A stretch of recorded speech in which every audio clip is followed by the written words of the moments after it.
Bueno, son las 2:10, entonces vamos a darle paso a esta nueva sesión ofertada por la dirección académica desde el fortalecimiento de competencias académicas. Hoy les traemos el tema de orientación socioocupacional. Para hoy nos va a acompañar Luis Carlos Cataño, el psicólogo de la dirección académica. Luis, te damos paso para que, bueno, comencemos. Bueno, muy buenas tardes a todos, ¿cómo están? Bueno, gracias a la compañera Aura por la presentación. Mi nombre es Luis Carlos Cataño, soy psicólogo de profesión, especialista en neuropsicopedagogía. Trabajo en el sistema de acompañamiento de la dirección académica de la Universidad Nacional de Colombia, sede Manizales. Bueno, damos un cierre a las capacitaciones de los diferentes talleres virtuales que hemos venido desarrollando durante este semestre, con un tema que casualmente, con base en la experiencia que tenemos en la universidad, es un punto crucial, bien, independientemente sea cual sea el momento de transición, que ese es un concepto que vamos a ver más tarde, y por el transcurso del semestre y demás, es como en este punto donde mayor población nos llega frente a procesos de asesoramiento en orientación socioocupacional, o lo que algunos llaman orientación vocacional, orientación profesional, que también haremos la diferencia. Y bueno, lo importante por lo menos en este punto es entender que existen muchas variables a través de la decisión consciente e informada, que es el fin último de la orientación socioocupacional, y la idea es como que abordemos el gran panorama de lo que se requiere, de lo que hay que tener en cuenta, de cuáles son las áreas de incidencia y otros factores bien importantes a la hora de escoger una carrera, oficio u ocupación. Es como la gran diferencia frente a lo que es vocacional y lo que es profesional. No siempre estamos ligados a una decisión con base en la vocación, entendido como ese llamado. Y ahí es justamente donde se piensa a pensar en que los chicos escogen con base en un interés genuino, una vocación que surge desde niños. No siempre es así.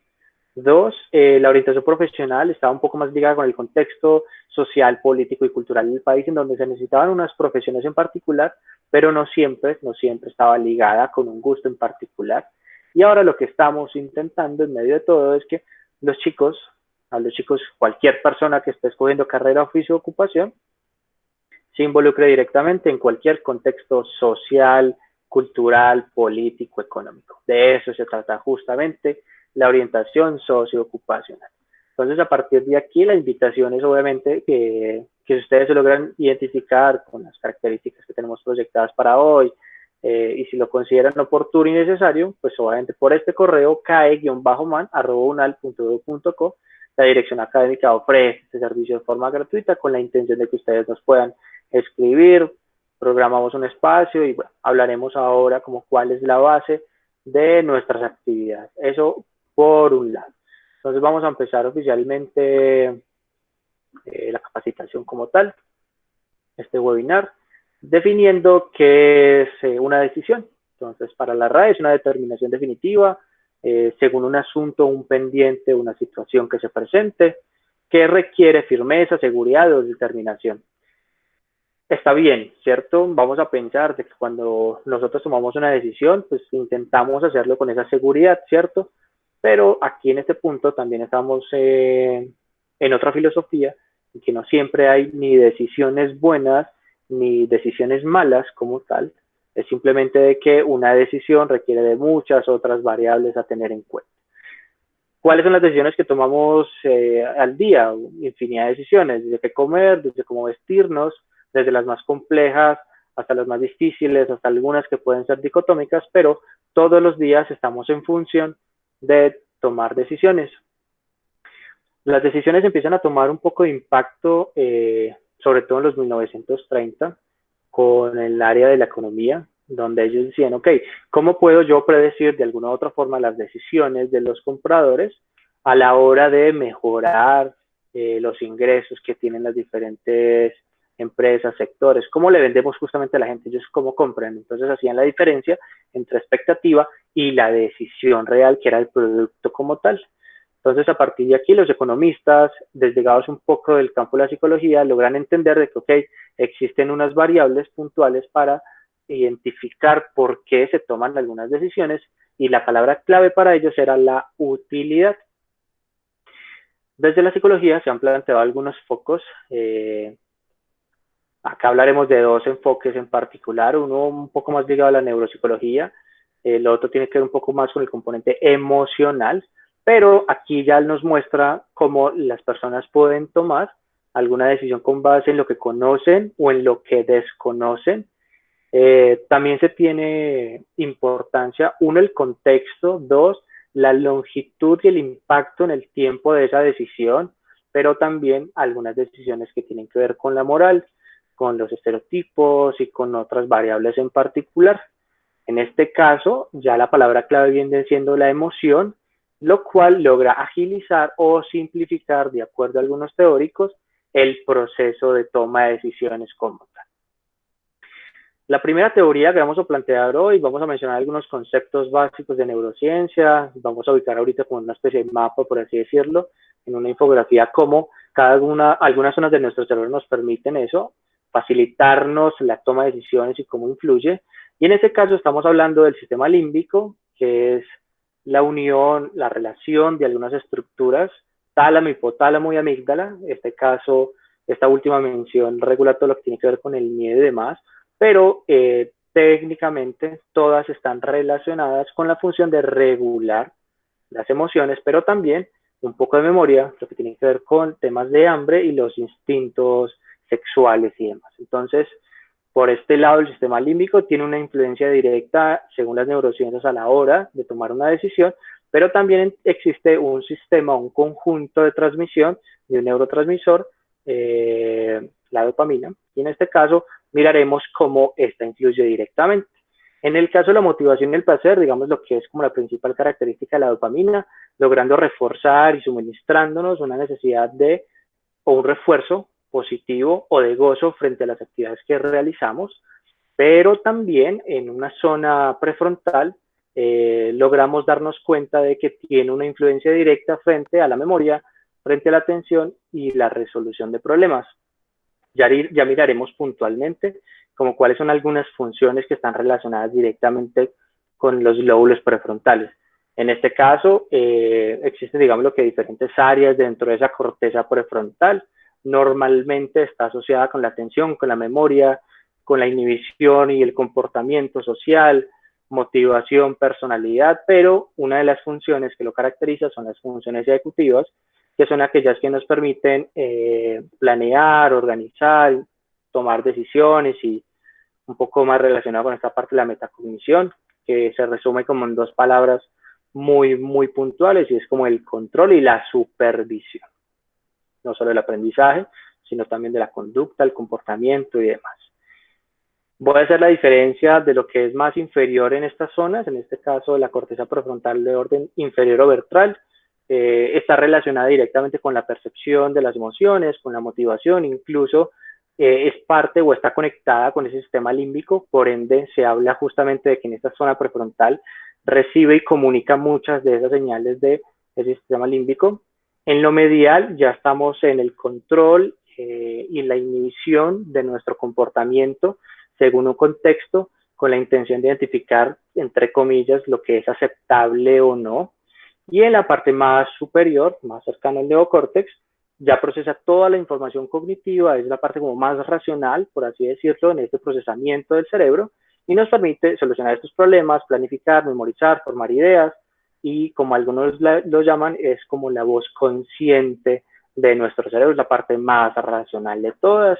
Y bueno, y una cuarta área, como se los mencioné hace un rato, la amígdala, ubicada en este centro, nos permite recibir y procesar esa información netamente somática, y que en algunos casos está asociada como la emoción del miedo. Una segunda teoría que hablaremos hoy es a partir de la emoción, y Antonio Damasio nos permite ver cómo identificar las emociones, tratarlas y demás, nos permite no solo ayudar a tomar decisiones, pero nos permite incluso predecir y emitir esos juicios.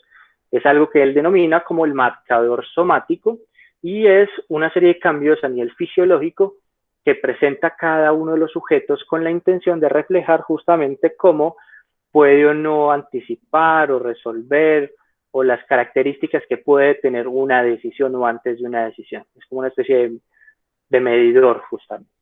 Entonces, abajo nos dice que la respuesta emocional viene dada justamente por la experiencia.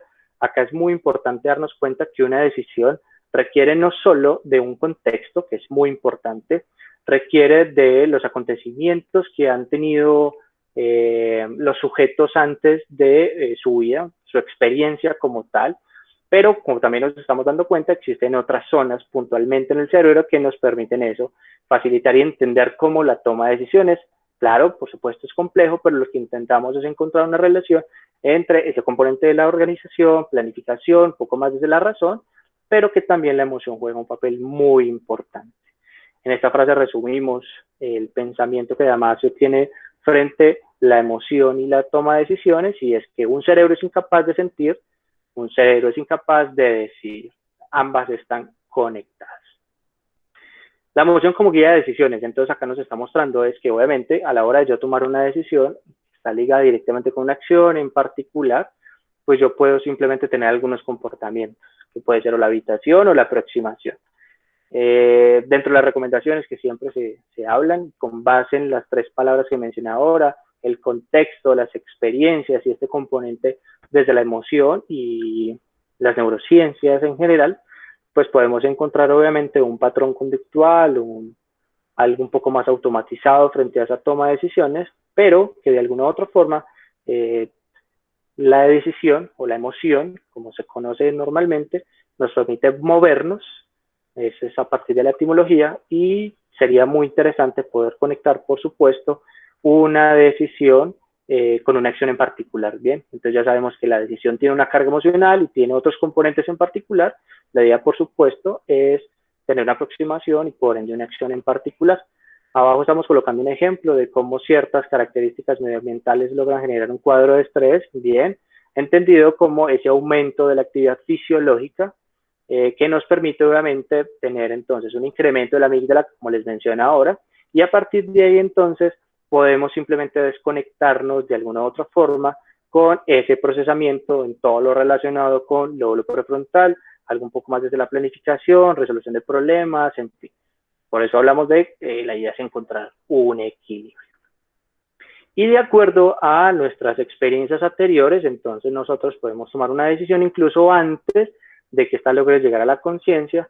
Esto es lo que se conoce como la famosa intuición, está relacionada con experiencias y con respuestas anteriores, en el sentido de que ya existe un patrón conductual o comportamental y en las situaciones incluso más inesperadas, yo ya pueda tener como un repertorio para poder decidir y poder actuar como tal.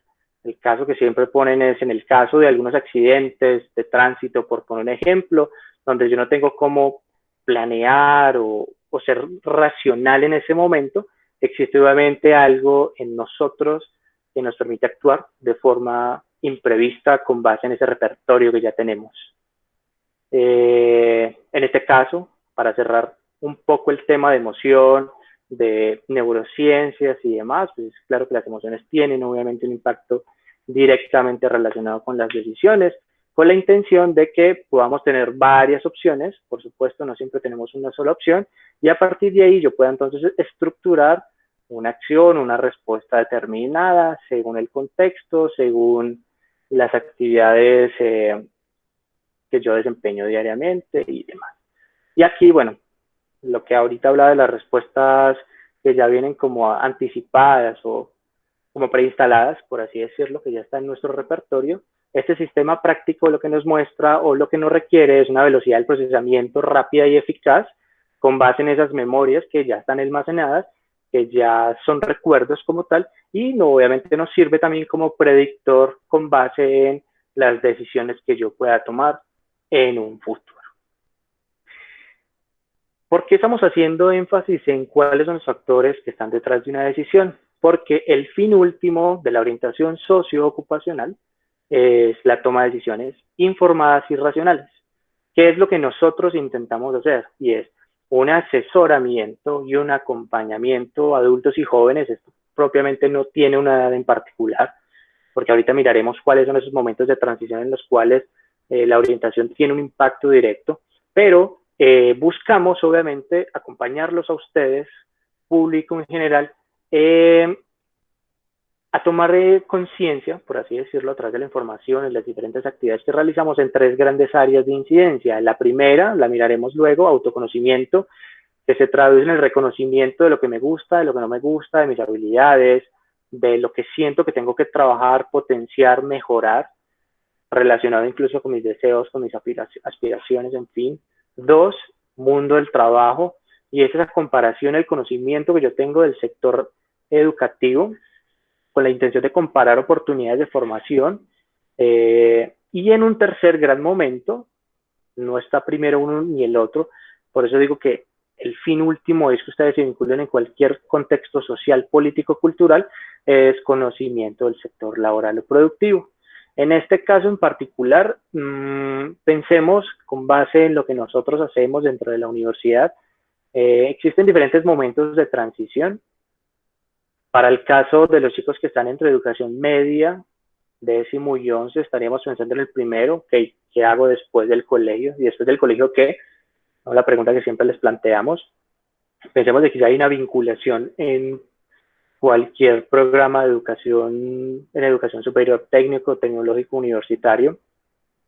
¿Qué cosas puedo hacer?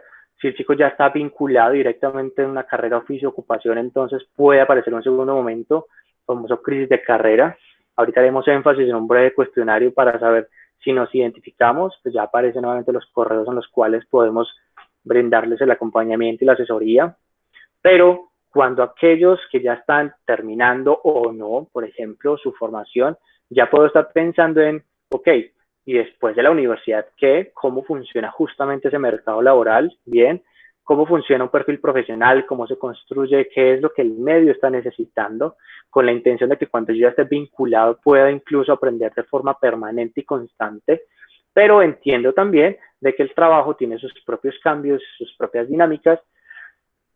Si existe un ideal, por supuesto, entre mi perfil profesional y mis gustos frente a lo que quiero desempeñarme ocupacionalmente hablando, pero pues hay veces también estaremos vinculados, tendremos unas asignaciones que nos permitan explorar otros perfiles, otros conocimientos, y eso hace parte también de la orientación socioocupacional. Por ende, ¿es necesaria en cualquier momento educativo? Sí, sí lo es. ¿Por qué? Si vemos la descripción de estas actividades, por así decirlo, planear y proyectar el futuro no tiene un rango de edad. Funciona tanto en la media, en la educación superior, como cuando yo ya estoy vinculado con un sector laboral y productivo. Nos permite aprender desde la incertidumbre, sí, entre mayor autoconocimiento tenga frente a mis conocimientos, habilidades y demás, pues obviamente eso me permite proyectar y saber incluso cómo responder, obviamente.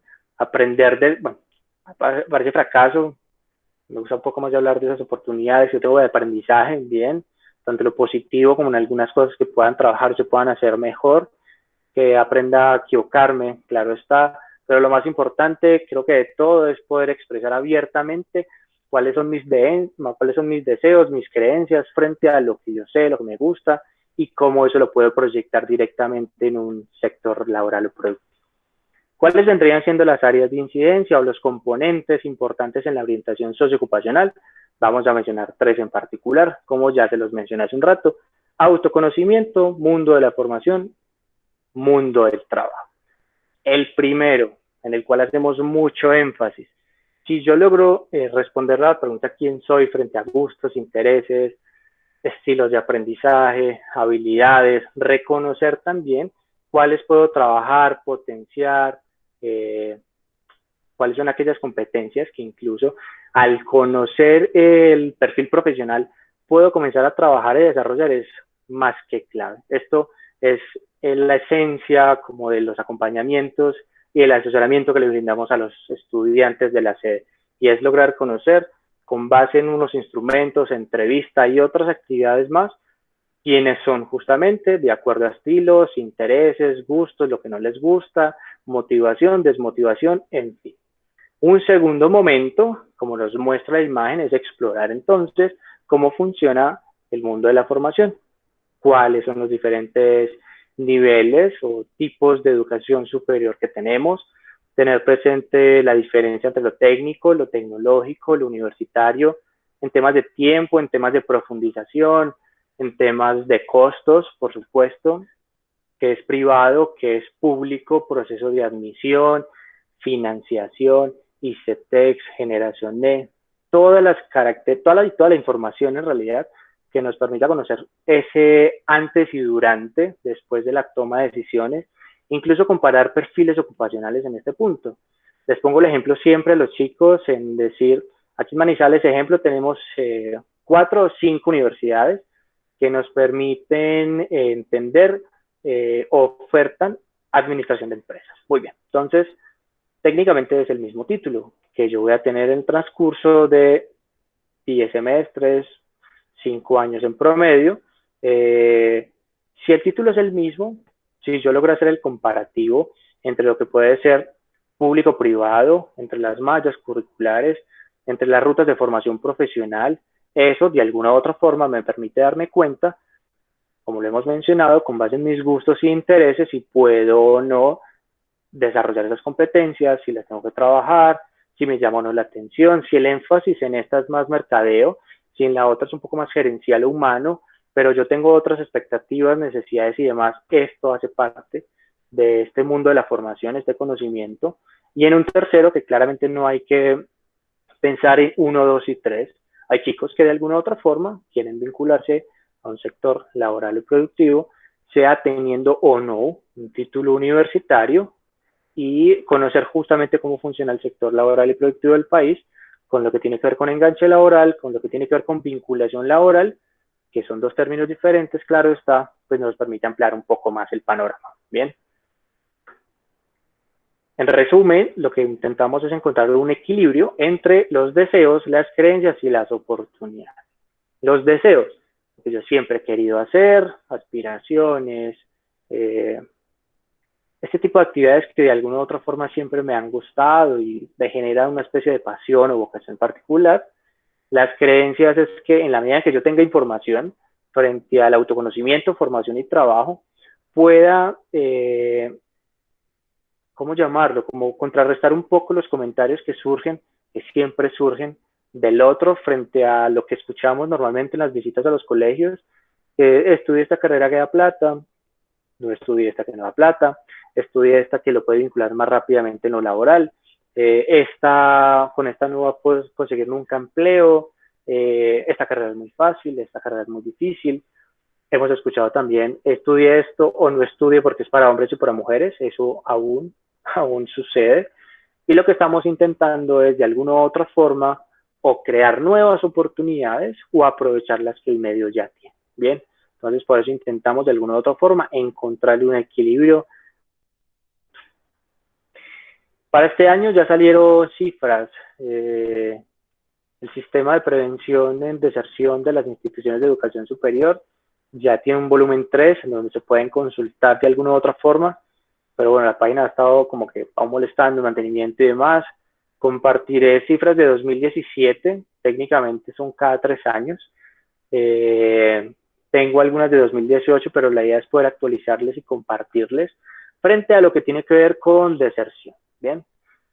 Va a hablar primero de las causas y luego miramos la diferencia en lo que es periodo y corte. Por ahora, causas de deserción a nivel nacional. La primera, rendimiento académico. Entonces, son aquellos chicos que de alguna u otra forma, por preparación y otras variables adicionales, consideran de que la universidad es muy difícil o no han dedicado el tiempo suficiente y autónomo para preparar y cumplir con lo que se esperan, y pues en este caso el rendimiento académico es uno de los factores que los lleva a desertar. 2, situación socioeconómica. No sé, venía pagando con las cesantías de mi papá, de mi mamá, y nos da para los primeros 2 semestres, y luego ¿qué? Bien, entonces, o me salgo un periodo, que son aquellos chicos que de alguna otra forma venían estudiando y después de 2 semestres continuos ya no están vinculados ni matriculados en ningún contexto, y lo que es corte son aquellos que empezaron en primer semestre y cuáles se gradúan en último semestre. Esa es como la gran diferencia. Entonces, en este caso, son chicos que de alguna u otra forma esta solvencia económica pues no puede subsanarse un poco obviamente tengo que esperar o trabajar, se presentaron otras actividades adicionales en las cuales debo utilizar ese dinero para. Y una tercera, y pues no menos importante, orientación socioocupacional, escoger una carrera, oficio y ocupación sin la información frente a autoconocimiento, formación y trabajo. Y aquí es donde haré énfasis en este 46,1% de los estudiantes por cohorte de las carreras universitarias. Lo interesante de acá es que ese 46% es entendido como normalmente el 70% de ellos en los primeros 4 semestres. Entonces se sabe, sí, solo sí, que uno de cada dos, más o menos, del primer semestre al último van a desertar, pero el 70% de ellos lo van a hacer durante los primeros 3 a 4 semestres. La cifra que se tiene a 2018 ya no es 46,1, sino 42%. Y también aparecen unos datos adicionales del Banco Mundial que nos dicen que, por ejemplo, Colombia es el segundo país de Latinoamérica con mayor tasa de deserción universitaria. ¿Esto qué quiere decir? De que a pesar de todos los esfuerzos que hacemos por mantener y demás, por los diferentes apoyos, aún unas de esas variables tienen un poco más de peso que la otra. Yo las coloco todas en un solo paquete porque a fin de cuentas todo hace parte de una decisión consciente e informada, en lo cual de esos 46 obviamente van a desertar. Como les he mencionado, pues durante cada 3 años se actualizan estas cifras. Expondré las de 2017 a partir del Observatorio Laboral, con la intención de suplir la necesidad de ese tercer componente del mundo del trabajo.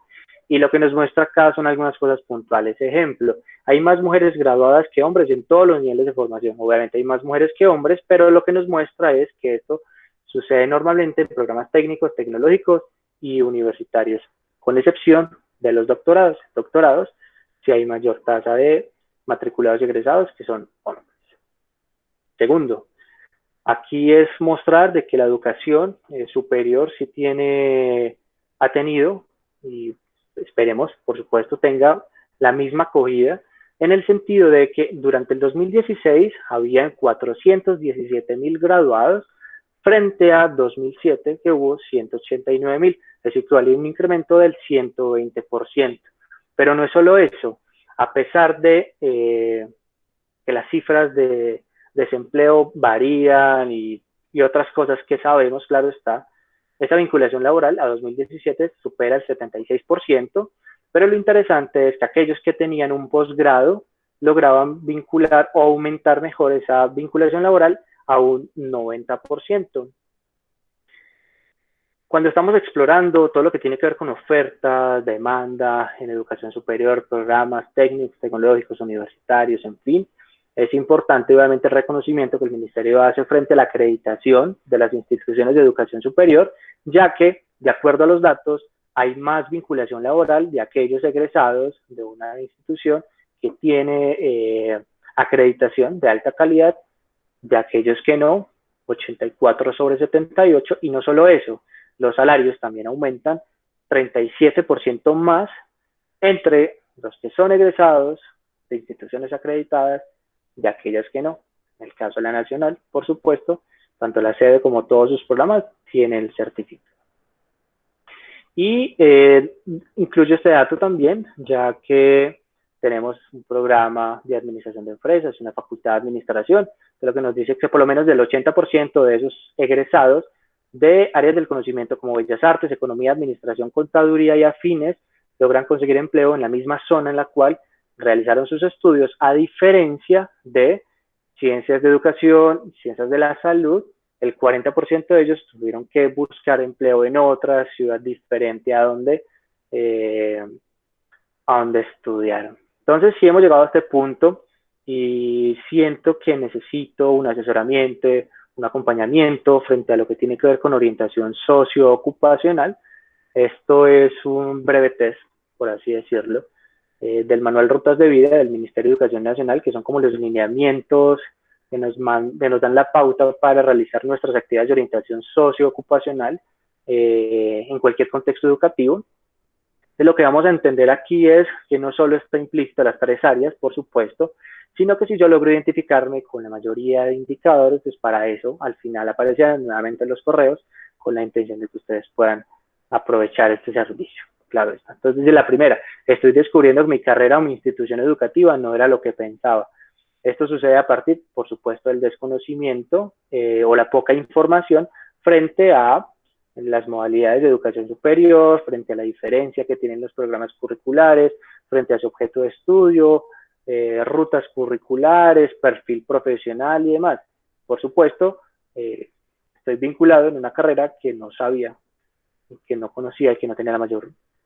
Tenía una expectativa y estoy encontrando una realidad completamente diferente. 2, cuando tengo que levantarme temprano a estudiar, no me siento motivado ni interesado en lo que tengo que hacer. En diferentes espacios de formación de estos webinars nos hemos dado cuenta de que la emoción es uno de los aliados para el aprendizaje, por supuesto, y es como si estuviéramos forzando, entre comillas, a nuestro cerebro de que memorice, de que comprende, que realice otros procesos cognitivos en donde no existe una motivación que nos permita justamente movernos. Entonces estamos yendo como en contravía de.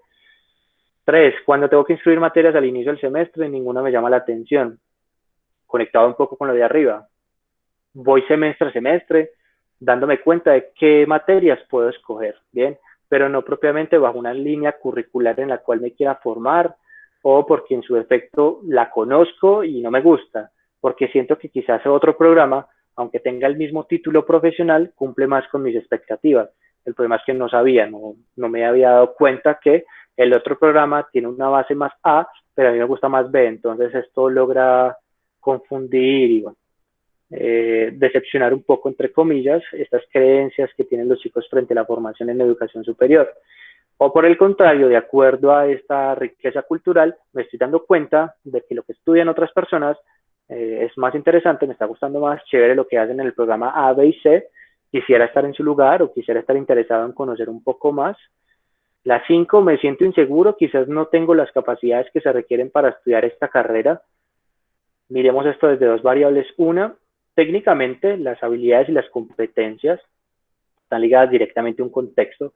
Esto quiere decir que si yo me gusta tocar guitarra, pero me meto a clases, o sea, estoy en un nuevo contexto, pues por supuesto que esas competencias se van a ir trabajando. En esencia, yo estoy vinculado a una carrera oficio de ocupación con la intención de pues, fortalecer y volverme un ducho en esas competencias ligadas con el objeto de estudio al cual estoy vinculado. Pero yo también, de forma anterior, pude haberme dado cuenta de que para un programa como ingeniería, por poner simplemente un ejemplo, necesitaba desarrollar una competencia más lógica matemática. No lo había pensado de esa forma y pues obviamente la base de la formación requiere mucho componente lógico, numérico y demás.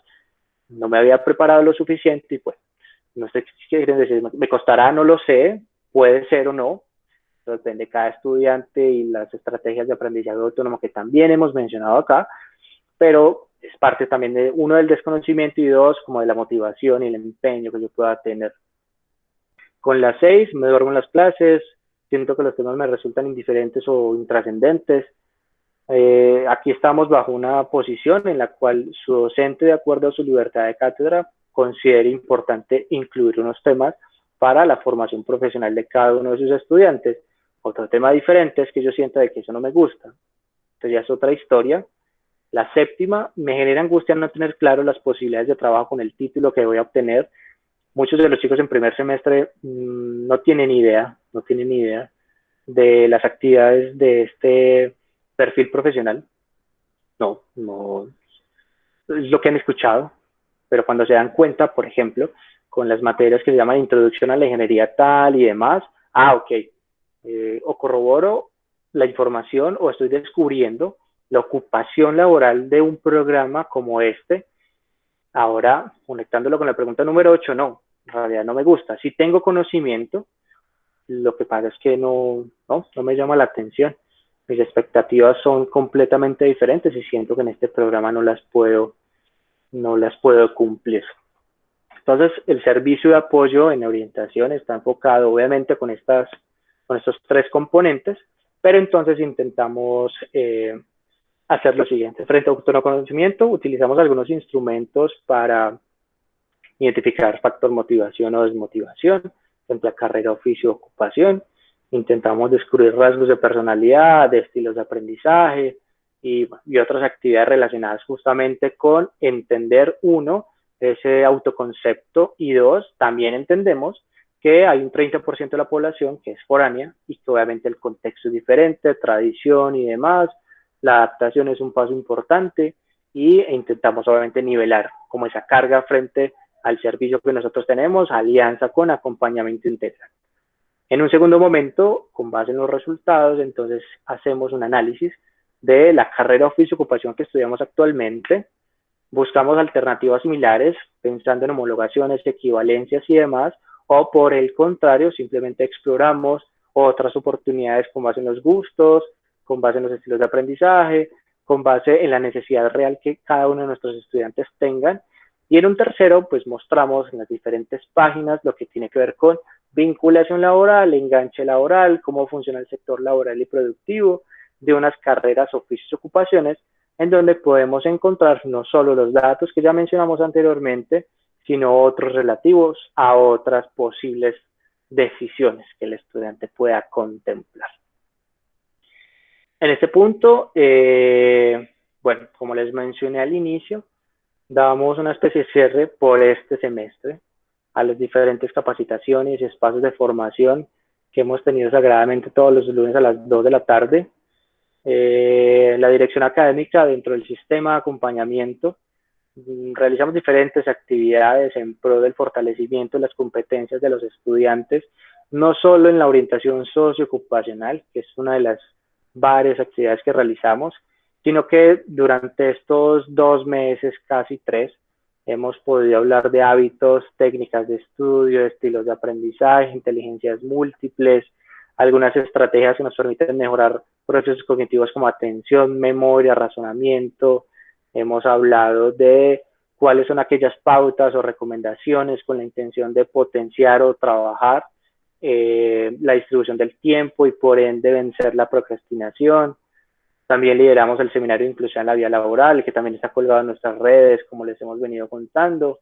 Y bueno, como complemento a las variables que les mencioné, las 3 importantes de la orientación socioocupacional, pues en temas de rendimiento académico también tenemos entonces escritos unos tutores que nos permiten brindarnos unos acompañamientos personalizados frente a estas materias que se consideran comillas de alta repitencia, con la intención obviamente de hacer todas las estrategias y apoyos posibles con la intención que los estudiantes no deserten. Es como lo que buscamos justamente. Entonces, tenemos acá 2 correos, kai-man@unal.edu.co. Tengo mi correo personal, lcatano@unal.edu.co, con la intención de que, vuelvo, insisto, si ustedes se identifican con algunas de estas variables que hemos mencionado frente a la famosa crisis de carrera, independientemente cuál sea su momento de transición, para eso estamos, por supuesto, para brindarles el acompañamiento, el asesoramiento, y desde el inicio he hecho mucho énfasis en cuáles son aquellas variables que están detrás de la toma de decisión. Intentamos que sea un poco de emoción, que también tenga cabida esta parte de la razón, planificación y demás. Y bueno, obviamente el servicio está completamente abierto para ustedes. Si tienen alguna duda, inquietud, por favor, los estaré leyendo en el chat, o si no, con mi compañera Aura recibimos alguna retroalimentación por parte de ustedes. Pero bueno, he intentado que por lo menos este tema, como les mencioné al inicio, se dicta justamente en esta etapa del semestre, de la formación y demás, teniendo presente de que ustedes ya han tenido, en el caso de los chicos del primer semestre, segundo en realidad, que reciben estudiantes de séptimo, octavo semestre, no pasa nada. Ya hemos mencionado que el momento de transición siempre es diferente en cada uno de ustedes. Recibir el asesoramiento y el apoyo siempre será un gusto. Entonces, bueno, recibo retroalimentación de ustedes, y si no, me alegró la presencia de cada uno de ustedes. Espero que este espacio haya sido igual de nutritivo e importante y productivo como todos los demás webinars que hemos venido desarrollando durante estos 2 meses y medio. Nos encuentran en las diferentes redes sociales como para que puedan hacer y continuar con la información que desde la dirección académica hemos diseñado y brindado para ustedes.